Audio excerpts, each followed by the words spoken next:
I started community service when I was 9 years old. As you can see, I'm kind of short, really short, in those pictures, and I've been doing this ever since then.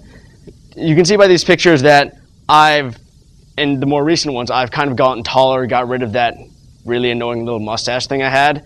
But this project right here is the main one that I've been working on for 3 years. It's about electronic waste. Basically what we did was, after we found out it was a problem because of all the heavy metals and toxic chemicals in it, we did something about it. Me and my team worked with recycling companies to recycle over 300,000 pounds of electronic waste. We refurbished over 300 computers to give to local students, and we worked with local and state legislatures to pass laws banning the dumping of e-waste, which did happen in 2006.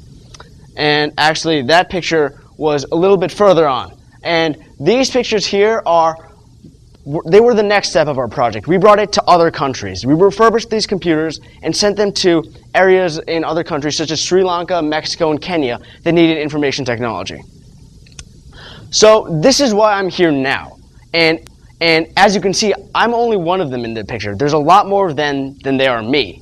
So even though that's kind of a problem sometimes, most of the time it's a good thing because I'm only in the background. This is their project, Project TGIF, Turn Grease into Fuel. What they do is they work with local restaurants and biodiesel refiners because this way they can do two things at once. They collect old grease and refine it into biodiesel, which is cleaner burning than normal petroleum-based fuels. And they also donate this to local heating shelters where people who need heating assistance can get it for free because it's a donation and then they use it. So it kind of kills two birds with one stone, to use that phrase. So one of the reasons I did this was that I wanted to breathe new life into my team. As you know, I'm 15, I'm going to head off to college soon, so my team's going to die down once we all leave. So we kind of get a new crop of kids into it, and we started in 5th grade and they're now in the 5th grade, and getting the team together was really important because they all need to be friends, they need to get along and work well together and travel together. As you can see, top left picture for you guys, they're on a 22-hour car ride to Michigan. So that was interesting. One of the most important lessons I've ever learned while coaching this team is to let the kids have fun.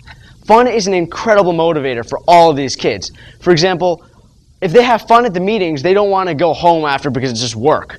What they want to do is they want to stay later for hours and hours just to hang out with their friends, and it's an incredible thing what they can do when they focus all this energy, and then you need to let them get rid of some of it because there has to be a balance between work and play so they don't get overtired and they don't just get completely distracted.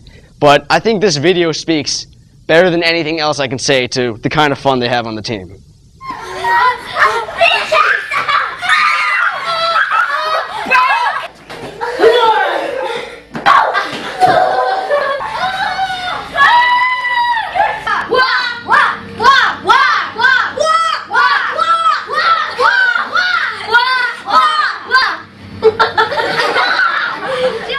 Alright, why would I coach this team?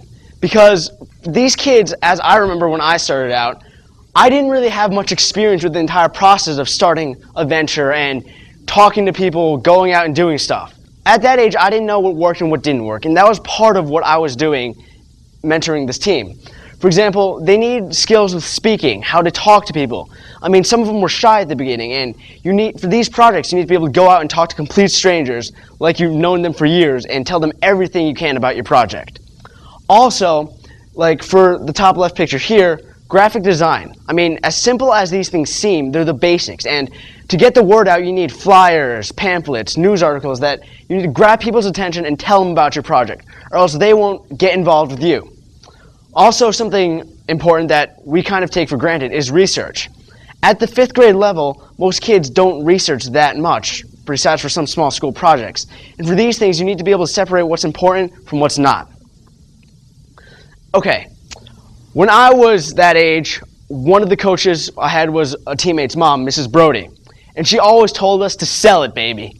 Because that's essentially what you have to do in these projects. You are a salesman in this, and you need to learn the tricks of the trade, how to approach people, how to get their attention, hook them in, and just let them know everything about your project and convince them to help you out. Like here, they have to talk to restaurants, the town council, the public, and their peers to let everybody know about their project so they can make it a success. Outcomes. Whenever these kids do something, they want to see results, and so does everybody else. And what they've been able to do has been truly amazing. They've worked and signed up 42 restaurants to donate grease to their project. They've been able to recycle over 10,000 gallons of grease already, and this has only been going on since last September. Also, they've been able to donate 2,000 gallons of bioheat to the local warm shelter and the Johnny Cake Center, which are home shelters that help with heating aid and other assistance to the needy. Finally, they're also working with the state government and other towns in our area to expand our project to other areas so that this kind of model can be applied to more people. Okay, so why I'm here. How to inspire others and coach. For example, it's an amazing experience to be able to do this, to work with all these kids because they have so much energy that can just be applied to these things. And it's just really amazing to see what happens when you give them a target, help them find their goals, and just let them go at it. Because that's really just incredible what they can do. Also, from what I said before, it helps bring new life to old organizations and just keeps the flow going so that when the kids stay young and energized, people will listen. Because I'm sure all of you know, when the youth talk, people will listen because they know when the youth take initiative, this is a real problem that we're dealing with for them to take action, and it's something that the adults should take a look into. And finally, as a mentor, you're a role model to all these kids, and that's kind of a really nice experience because you get to show them everything you've done and watch them do it for themselves and figure it out. And just watching them grow, from my experience from the beginning, some of them couldn't even really talk to people in their team, let alone others. And now at the end, this is a fair in Michigan where people from dozens of countries came to present their projects, and they were able to speak to anybody who approached them and tell them about their project. So watching these kids grow is just one of the great and many rewards from teaching them and mentoring them. And yeah, it's just a great experience. So if you have kids in your area that you know would be interested in something like this, or they're not, you should inspire them and get them involved. Thank you.